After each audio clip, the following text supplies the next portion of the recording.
My name is Sang Mendy, the CEO of Santas Organic Farm. The farm is located in Banyaka, Combo South district in the West Coast region. I operate in horticulture and poultry farming. I've actually applied for 720, globally 864,000. My counterpart contribution will be 144, and I expect the Girav project to give me 720,000. The market opportunities stem from the demand for local produce such as vegetable and poultry. Quite apart from that, there is a growing demand in organic products by consumers both globally and also locally.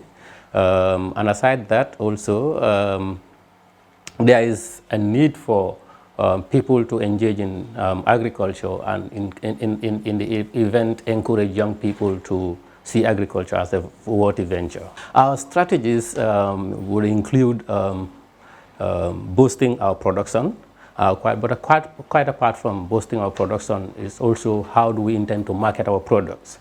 And in that we, because I am a media person, I want to leverage on the social media platforms. Currently, I run social media. I have various social media pages for my farm, including Facebook, YouTube, Instagram, and TikTok.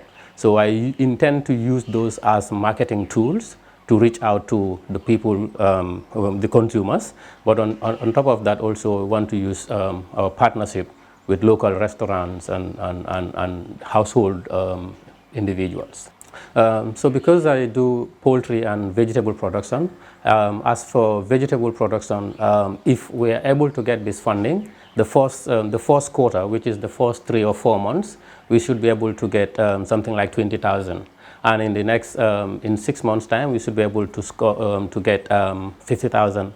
And hopefully, by the end of the year, we should be able to score 90,000 or 75 to 90,000.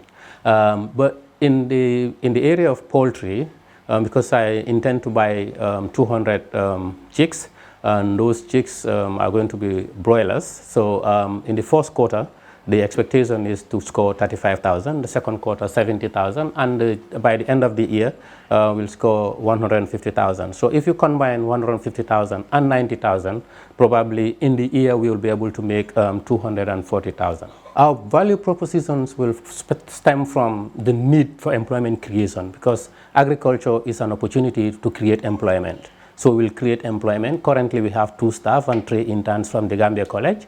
So quite apart, when we get this funding, we will increase the number to maximize production.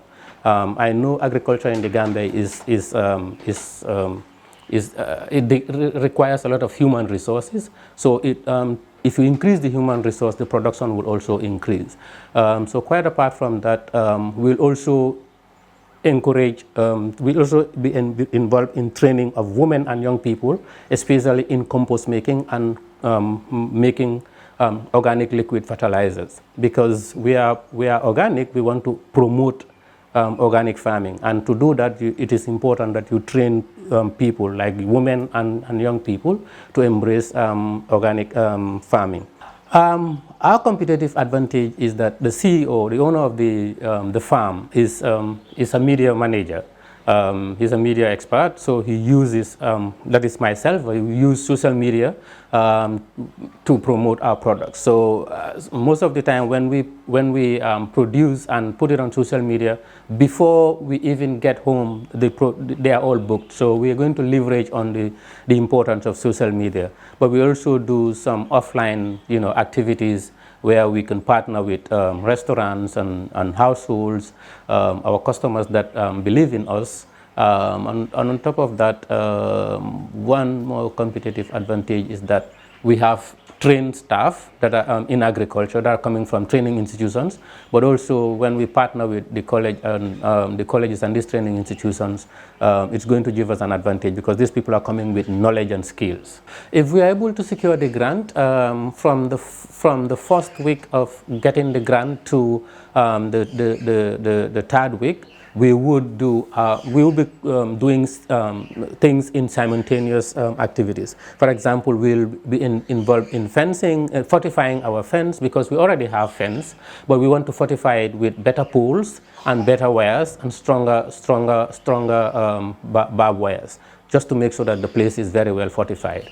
We will also enhance our borehole, the borehole that we have, by putting in more solar panels, and also you know, maybe buy a new machine to put in the borehole and have more access to more water.